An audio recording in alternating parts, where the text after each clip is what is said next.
Karibu mpendwa msikilizaji na mfuatiliaji wa St. Gaspar Media katika kipindi cha maisha ya watakatifu. Leo tarehe 21 ya mwezi wa 7 tunasikiliza na kutafakari juu ya maisha ya Mtakatifu Laurenti wa Brindisi, padre na mwalimu wa kanisa. Mnamo mwaka 1559 alizaliwa Laurenti huko Brindisi katika himaya ya Napoli, Italia. Laurenti aliingia katika shirika la Wakapuchini akingali bado kijana. Alipata elimu kubwa katika kujifunza falsafa, teolojia na maandiko matakatifu. Tena alikuwa mjuzi wa lugha nyingi. Baada ya kuhitimu masomo yake, alifundisha katika shirika lake.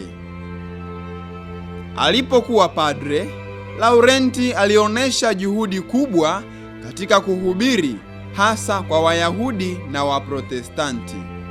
Basi alizunguka Italia nzima na nchi nyingine za Ulaya akimhubiri Kristo. Kwa sababu alikuwa na fadhila ya hekima na ya ushauri, alipewa madaraka. Mara nyingi Laurenti alikuwa balozi wa Papa katika tume maalumu. Nyakati zake Wakristo walivamiwa na Waturuki Waislamu. Padre Laurenti aliwahimiza na kuwatia moyo watawala wapigane na hao Waturuki. Huko Hungaria, majeshi ya Wakristo yaliyakabili majeshi ya Waturuki, naye Laurenti aliyatangulia majeshi ya Wakristo akichukua msalaba mkononi. Kwa sababu aliwatia moyo kiasi kile, walipata ushindi mkubwa. Pamoja na hayo, Laurenti alijiendeleza katika fadhila za kitawa. Aliandika vitabu vingi kufafanua imani Katoliki na pia alipinga uzushi katika kanisa.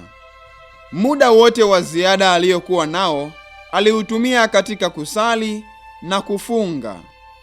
Na mwishowe alifariki huko mjini Lisbon nchini Ureno mnamo mwaka 1619.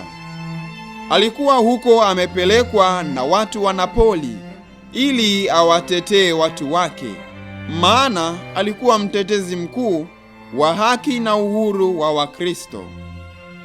Laurenti alitangazwa kuwa mtakatifu mnamo mwaka 1881 na Papa alimtangaza kuwa mwalimu wa kanisa mnamo mwaka 1959. Itukuzwe damu ya Kristo! Milele amina. Tafakari fupi inayotokana na maisha ya Mtakatifu Laurenti wa Brindisi, padre na mwalimu wa kanisa. Hekima itokayo juu mbinguni kwanza ni safi, inapenda amani, upole na huwajali watu. Imejaa huruma na huzaa matendo mema, haina ubaguzi wala unafiki. Rejea kitabu cha waraka wa Yakobo sura ya 3 aya ya 17. Watakatifu wengine tarehe 21 ya mwezi wa 7. Watakatifu Victori, Stecorius, Emilianus, Hugalus, Safius na Montanus, wafiadini wa Afrika Kaskazini.